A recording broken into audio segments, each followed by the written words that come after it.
kapudi, so pinagsasayang ako ni mama ng kanin. Tapos nakita ko to, tignan niyo yung ginawa niya. Naglagay siya ng hilaw na bigas doon. Tapos nilagay niya ng green peas, ng carrots, na white onion, pati ng bawang. Ayan, tapos nilagay niya ng mga seasoning. Grabe, pwede pala gawin to sa sinaing. Ayan, wow, grabe, ang galing na sakto mga kapudi. Pinagsasayang ako ni mama. Magsasayang na ba ako, ma? Magsaing ka na. O di ba, pinagsasayang na ako mga kapudi. Gagawin natin yung hack na yun, so tara. Ayan mga kapudi, magsasayang na sana ako. Buti na lang nakita ko yun sa TikTok. Pwede palang gawin yun. So gawin na natin yung mga kapudi. Mukhang masarap at matutuwa sila mama nun. So gawin na natin yun. Tara na. Kunin na natin to. So tara na mga kapudi. Gawin na natin yun kasi ang galing nun. Kaya niya makagawa ng fried rice kahit hilaw na bigas yung ilalagay mo dito. Kasi pag gumagawa kami ng fried rice mga kapudi, mga lamig na kanin or bahaw yung ginagamit namin para makagawa ng fried rice. So kakaiba yun. So gawin na natin yun. Tara na. So, maghiwa tayo ng onion.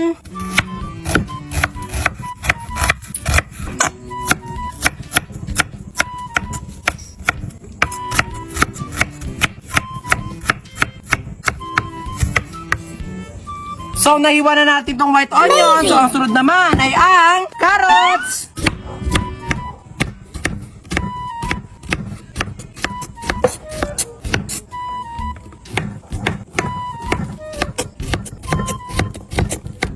So mga kapudi, nahati na natin yung carrots. So ito mga kapudi, nahati ko na tong bawang namin. Ayan, so pinahati ko na siya para hindi na tayo magtagal. So ayan, ilagay na natin siya dito.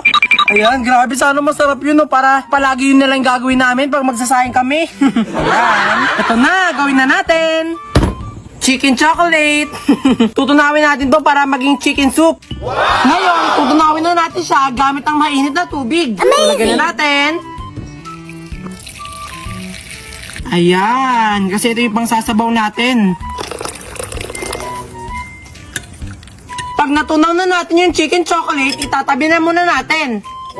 So, nandito na tayo mga kapudi, magsasaing na tayo. Kaso ito, kakaiba. So, tara na. Ilagay na natin ang bigas. Ibuhos.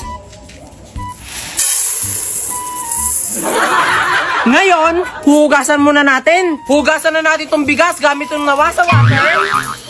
Ayan. Hugasan lang natin. Ayan, kailangan hugas na hugas yung bigas. Ayan. Para madiligan yung halaman. Amazing!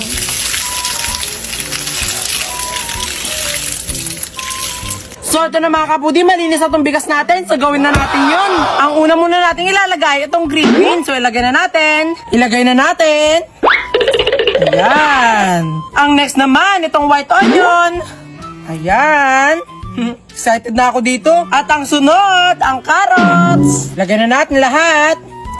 Wow! At ang panghuli-huli, bawang. Ayan. At ngayon, ilalagay na natin ng mga pampasarap. Itong mga seasonings, ilalagay na natin. So, ang una natin ilalagay, itong oyster. Ayan. Oyster ba ito kayo, Bibi? Toyo ata ito eh. At toyo nga yung mga kabudi, pero okay lang. So, maglalagay na tayo ng sesame oil. Ito na, ilagay na natin. Ayan. Ang next naman natin, itong sriracha. So, ilagay na natin. Ayan. Okay na yan. Ilalagay na natin itong chicken soup. So, ito na. Ayan. Tapos, isaing na natin siya. Excited na ako maluto. Tara na. Saingan. Ngayon mga kapudi, isaing na natin siya. Excited na ako kasi nagugutom na kami. So ito na, isaing na natin. Hintayin na lang natin ito maluto. Bye! Ayan mga kapudi, unti-unti ko na naamoy. Grabe, ang bango niya. Excited na akong tikman. Grabe.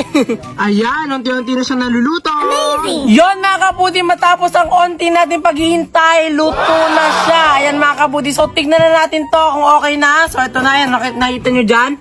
Warm na siya, ibig sabihin okay na siya. So ito na, buksan na natin. And 1, 2, 3, ito na. Wow! Ito na siya mga kapudi. So, halulin natin. Ayan o. Amazing! Para na nga siyang fried rice. Bango. Bango. Ito na siya. Ayan. Grabe. Ang galing. So, tikman na natin ito mga kapudi. Titignan natin kung masarap. Kasi amoy pa lang mga kapudi. Mukha siyang masarap. So, tikman na natin siya. So, kumuha na tayo ng plato. Ayan. So, kumuha na tayo. Tapos, ipapatiin din natin to kay mama. Ayan. So, ito na. Kumuha na tayo. Yeah, wow. Ito na palaging gagawin namin. Galing, oh. Eto na, tikman na natin. The moment of truth. Ayan. Ganda ng pagkakasahin mo. Ang ganda ng bigas. Ito na, Kuya B-Boy. Kahit wala ng ulam, ang sarap. Wow. Oh my God. Tikman mo, matang. Oh my God, ang sarap. So, patikim natin kay Kuya mo, B-Boy. Kaya mo, B-Boy, tikman mo na. Ang lasa kay B-Boy? Masarap. O, diba?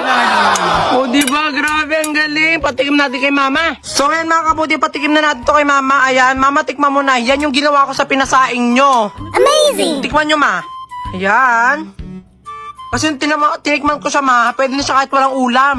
Sarap, no? Ah, yung nakita kong hack sa TikTok, Ma. Sarap, Ma? Oh.